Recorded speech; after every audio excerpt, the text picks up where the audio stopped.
Good morning, Eastern Carolina. I'm Storm Track 12 meteorologist Les Stell here with your Thursday morning web forecast, letting you know that I'm not going to be here until Tuesday of next week, taking a little time off to celebrate my birthday. But you'll have Ellen Baca will take you on through tomorrow and through the weekend into early next week. And it looks like fairly nice weather from now into the weekend, and then things kind of start to go downhill, and there's some debate as to how things work out next week. Let's take a look at what we are tracking for the day today. Windy weather for our Thursday is what we're going to be dealing with as the rainfall has moved off the coast, and eventually we'll kind of clear the clouds out from northwest to southeast as we go on through this afternoon. Clear and cold, near freezing over the next couple mornings here, and then eventually we'll warm up but get wetter as we head on through the weekend going into the first part of next week. Now, as far as rainfall has been concerned, good, needed, soaking rain for us here in Eastern Carolina. Everybody over an inch across the area here over the last 24 to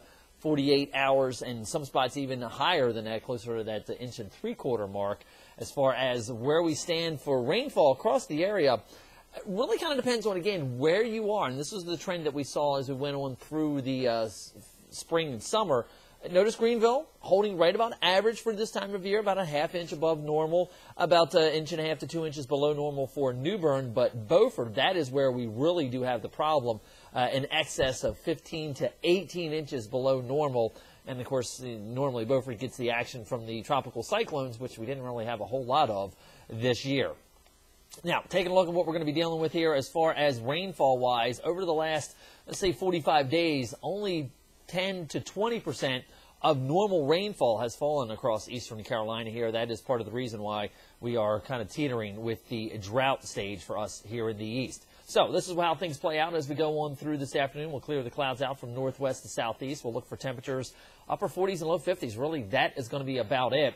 Clear and cold overnight tonight. Could be some patchy fog, some of the deeper inland spots. We'll be looking for temperatures that will make our way into that freezing range in some of the deeper inland spots as well. And then sunny and cold conditions in here as we head on in through the day tomorrow. Eventually, we'll warm up to near 60 degrees, which is kind of average for this time of year.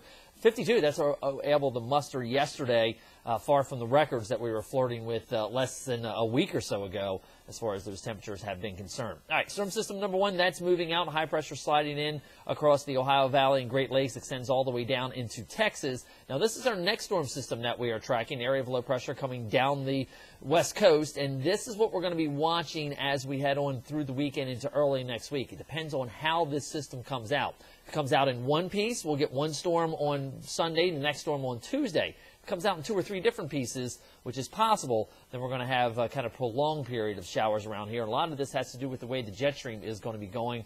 Notice, here's our shortwave trough number one coming through, upper level ridge building back in through here. As we put this into motion for you, we still continue with the jet stream, keeping the cold air bottled up in southern Canada as we go on through this weekend.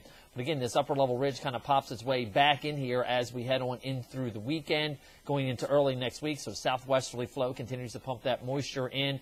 Here's the colder air starting to press in. We're starting to see these pieces of energy rotating out of the western vortex.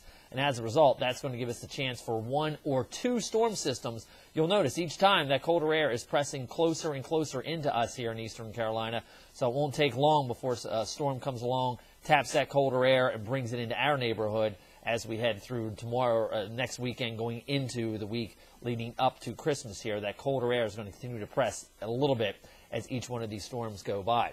So here's what future track does look like as we go on through the day today. We'll get rid of the clouds with those northerly gusty winds for later on this afternoon, 15 to 25 miles an hour. As we head overnight tonight, high pressure settles in over us. I still think tomorrow night's going to be the coldest just because the high is going to be directly over us, clear skies and light winds tomorrow night. I think we're going to be down below that freezing mark and maybe some upper 20s in some of the deeper inland spots here.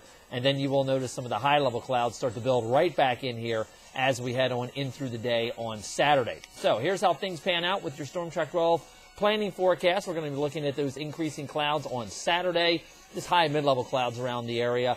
We will be looking at temperatures remaining into the 60s as we head into the first part of next week. But again, it really kind of depends on how this storm system is going to be coming out. Is it one piece? Is it 2 pieces? That's something we'll have to continue to track and alert you to. Have yourself a good Thursday. I'm Storm Track 12 meteorologist Les Stell.